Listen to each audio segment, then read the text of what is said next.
Thanks for staying on from sports. Let's check out some other stories now. The ongoing, seemingly never-ending energy crisis confronting the country continues to take a heavy toll on households and businesses. But what if you were told the size of your pockets, which determines where you live, influences how much power you get? If the work of a researcher in Accra is anything to go by, changing your address could bring you a little more relief from the torment of the darkness of Dumsor. The dark nights and the hum of the generators have kept the researcher, Kobna Edu, very busy. His research has resulted in what he describes as the Dumsor report. It details the distribution of power in Accra over a 30-day period in April and May this year. According to the report, deprived communities like Choko and Accra get less power than the affluent communities like the airport residential area.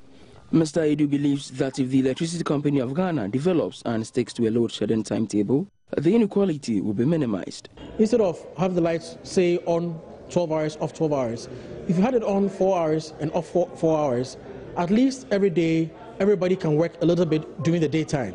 Because if you get the wrong schedule with a 12 on, 12 off, you might not be able to work during the day the whole week.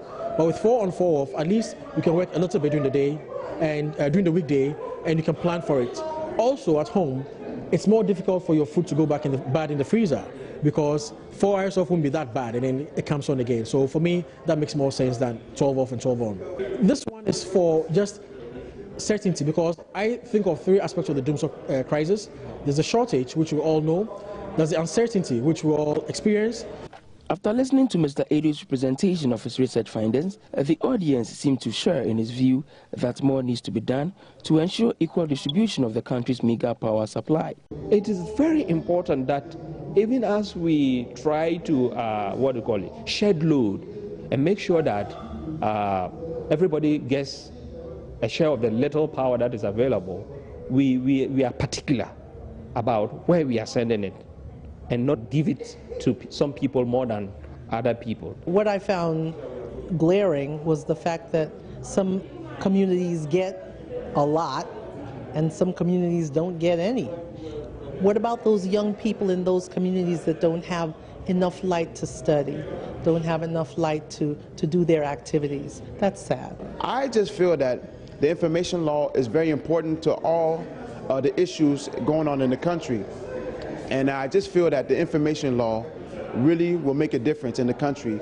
But as long as the information law is still in government and is still delayed, at the same time the problems of the country will still be in the eyes and the ears of the people. And while many Ghanaians would welcome any effort to reduce inequality in the supply of electricity in these times of limited supplies, there is little doubt most would rather push for pragmatic steps to be taken to resolve the power crisis within the shortest possible time.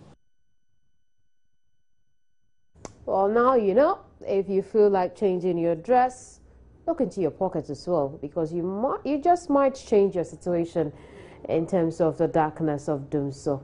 But that's it for the let's take a look again at our top stories. 2 boys caught allegedly engaged in occultism nearly lynched, and we've been asking if it's a case of human rights abuse or imbibing in them the way to go. Professor of Heritage Studies says nobody has the right to infringe upon the rights of worship, even for minors.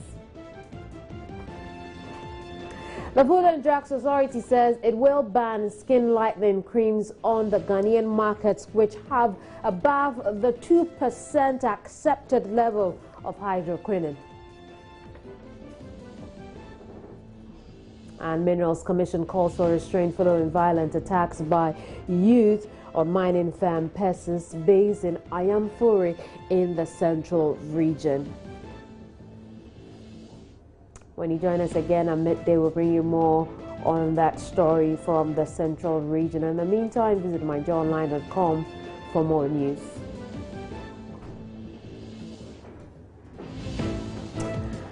My name is Kemini Nyamani Amano. In a moment, it's Joy News Interactive with Ifwakwa Harrison.